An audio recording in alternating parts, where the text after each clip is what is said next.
Hello everyone, welcome back to my channel. আজকের recipe crispy potato popcorn. আলু দিয়ে তৈরি খুবই সহজ আর খুবই মজাদার একটা নাস্তার রেসিপি। খুবই অল্প সময়ের ভিতর এই নাস্তাটি কিন্তু তৈরি করে নেওয়া যায়। চলুন রেসিপিটি দেখে নিই। সবার প্রথমে এখানে আমি দুটো মাঝারি সাইজের আলু নিয়েছি।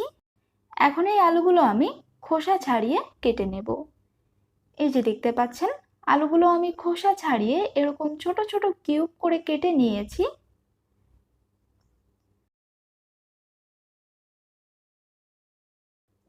এখন এর ভেতর বেশ কিছুটা পরিমাণ জল দিয়ে দিচ্ছি।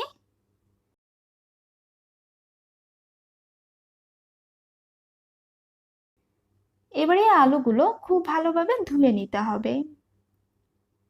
আমি আলুগুলো 2-3 বার জল পরিবর্তন করে ধুয়ে নিচ্ছি। এদিকে চুলায় একটা পাত্রে আমি বেশ কিছুটা পরিমাণ জল গরম করতে বসিয়ে দিয়েছিলাম।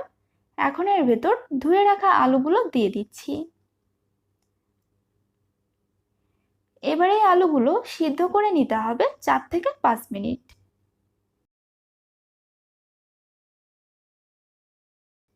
আমি আলুগুলো প্রায় 4-5 মিনিট মতো সিদ্ধ করে এটা অন্য একটা বাটিতে উঠিয়ে নিয়েছি। এখন অপেক্ষা করছি আলুটা সম্পূর্ণভাবে ঠান্ডা হওয়া পর্যন্ত। আলুটা ঠান্ডা হয়ে গেলে এখানে একটা প্লেটের ওপর টিস্যু পেপার নিয়েছি। এর উপর আলুটা নিয়ে নিচ্ছি। আলুর গায়ে যদি কোনো জল থেকে থাকে সেজন্য একটা টিস্যু পেপার দিয়ে আলুগুলো একটু ভালোভাবে মুছে নিচ্ছি।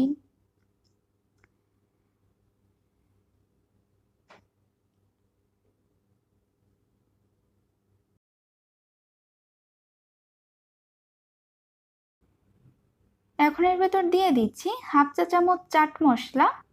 এই চাট মশলার একটা রেসিপি কিন্তু আমার চ্যানেলে দেওয়া আছে। রেসিপির লিঙ্কটি আমি ডেসক্রিপশন বক্সে দিয়ে রাখবো, চাইলে দেখে নিতে পারেন। দিয়ে দিচ্ছি পরিমাণ মতো লবণ আর দিয়ে দিচ্ছি 1 টেবিল চামচ কর্নফ্লাওয়ার।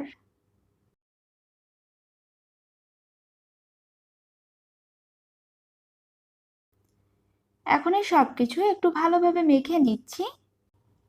এটা খুব বেশি চেপে মাখার প্রয়োজন নেই, একটু আলতো করে মেখে নিতে হবে। এই সব কিছু একসাথে ভালোভাবে মেখে নেওয়া হয়ে গিয়েছে। এদিকে চুলায় একটা ফ্রাই প্যানে বেশ কিছুটা পরিমাণ তেল গরম করে নিয়েছি। এখন এই গরম তেলের ভিতর আলুগুলো দিয়ে দিচ্ছি। আলুগুলো একটু নেড়েচেড়ে মেলে দিচ্ছি। এবার এটা মিডিয়াম আঁচে কিছুক্ষণ ভেজে নিতে হবে।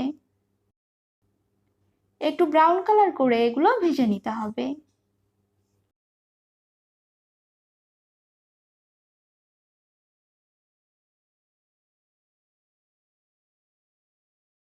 এই যে দেখতে পাচ্ছেন, আলুগুলো কিছুক্ষণ ভেজে নিয়েছি।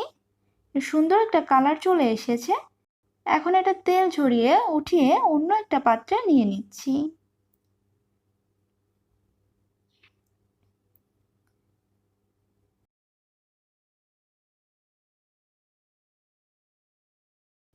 এখন এর ভেতর দিয়ে দিচ্ছি 1/4 চা চামচ গোলমরিচের গুঁড়া আর দিয়ে দিচ্ছি খুবই সামান্য লবণ। এতে করে এর স্বাদটা আরো অনেক বেশি বেড়ে যাবে।